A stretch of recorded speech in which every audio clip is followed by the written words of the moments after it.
Families gather inside St. Louis Cathedral for a special mass service. In the front of the church, a table display full of pictures and names of loved ones who fell victim to violence. One of the most notable pictures is that of Philip Joseph. The 31-year-old was killed almost a year ago on Paris Avenue. His body was left in the street. They had a second line parade that night, and they didn't have no money to pay for the band. They called him, they asked him to come pay for the band, and he said, all right. And when he got out there to pay for the band, the 3 dudes just come out of nowhere and ambushed him. And they just stood over him and shot him for no reason. His parents came to this mass service to remember Phil as he always was, smiling and looking forward to being with his family. It's hectic now because tomorrow will be a year. Yes. And I'm still going through it, and I just want justice done, that's all. The scene of last October still plays fresh in his dad's mind. New Orleans police did arrest Stephen Lee in connection with the deadly shooting, who was still awaiting trial. Phil's family says they are thankful for the quick actions of police, but the road to closure is a long, painful journey. The worst feeling in the world is to have to go out there and look at your son on the ground. Yeah. I wouldn't wish that on my worst enemy. And today, the family shows honor to a man they say was taken from this earth much too soon. I honor him with dignity, great personality, and he know he's never forgotten.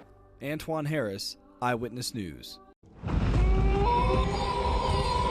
When you enter the House of Shock, every inch of the place is designed to put you on edge. And Ross Karpelman, one of the creators, says the horror all starts with the setting.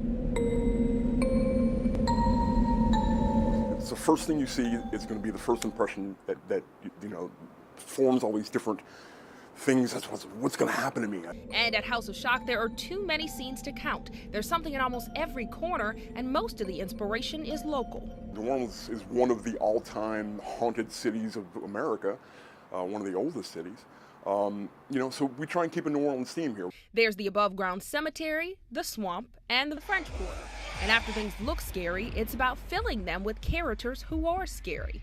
And the secret to a character that will make people scream is not being huge or super ugly, but rather being genuine.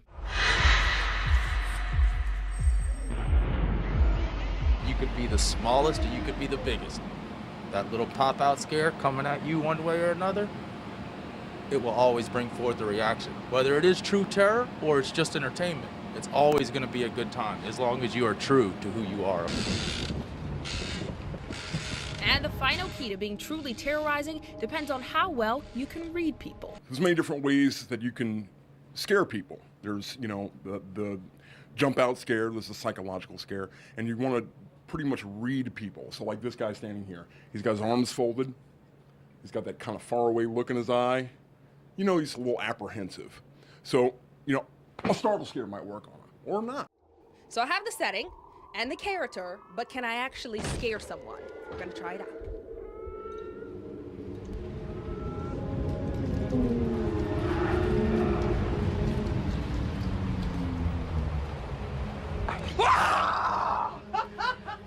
Did I scare you guys? A little bit, yeah, a little bit.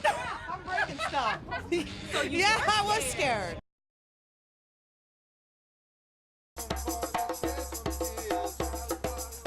It's a tradition that's been around for decades. The Mardi Gras Indians have been marching through neighborhoods and with second lines, bringing more culture and heritage to any festival or celebration. This week, the group is set to kick off its Hall of Fame week, and it's said to be something families should look forward to. It's bigger than just people who mask as Mardi Gras and Black Indians. It's much bigger than that. And they're going to be have like a glimpse into what we would do.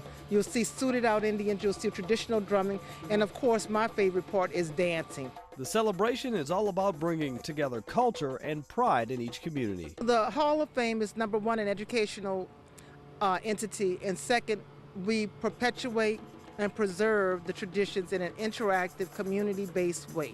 Through this tradition, we found a way to remember where we came from. One bead and one stone at a time, we're able to stitch our way back to our ancestral homeland and celebrate it in a very contemporary manner that is uniquely New Orleans. You will see beautifully decorated suits, along with dancing, educational opportunities, and all the music you can handle. The kickoff is honoring the Flag Boy and Gang Flag this year. It's something Asmer Clark has looked forward to since last year. Everything that we do, we sit down and we put our time in this. And it's just not no one day that we could get this done. We work all year on this. So it's not something that we take for granted, so we don't want nobody else to take it for granted. Antoine Harris, Eyewitness News. If you're looking to get from uptown to downtown, there's only one fun way to travel, and that's the New Orleans streetcar. They've been a local staple for decades, and Treva Butler has enjoyed it for the last quarter century. True service with a smile. I enjoy my job. I've been blessed for 24 years doing buses and driving streetcars. The life is a good life. I enjoy servicing the general public. She travels up and down the Canal Street line from Harrah's Casino all the way to the Greenwood Cemetery. It's a typical day on the route, and you never know who is getting on board and paying the fare. About 400 or 500 people a day. The big events, it's more. Can't even count the numbers. And you never get the same people twice. Every day is different, but I still approach it the same with the same smile, same inviting attitude. And I look forward to meeting the various peoples, along the route. If you ask Butler, she would say this career is something that runs in the family. It started with her father years ago. This position was open, so I took it. That was the first thing that they offered me, so I took it. And I've been doing this for quite a while. So once you get on the streetcar, whether it's the St. Charles line or the riverfront, tourists and locals are hopping on and off the streetcar looking for the best spots in town. People are looking for the Audubon Park, they're looking for City Park, the French Market. That's the hot spot. It's not the typical vehicle to drive, and most conductors train several hours to operate the car. It's not like driving your regular car. It's a whole new monster. You really have to be focused. So no matter where the line takes you, it's just one simple push of the lever and you're on your way. It's a lever forward and backwards. It's a smooth ride. You wouldn't even know it's coming. It's a smooth ride. Antoine Harris, Eyewitness News.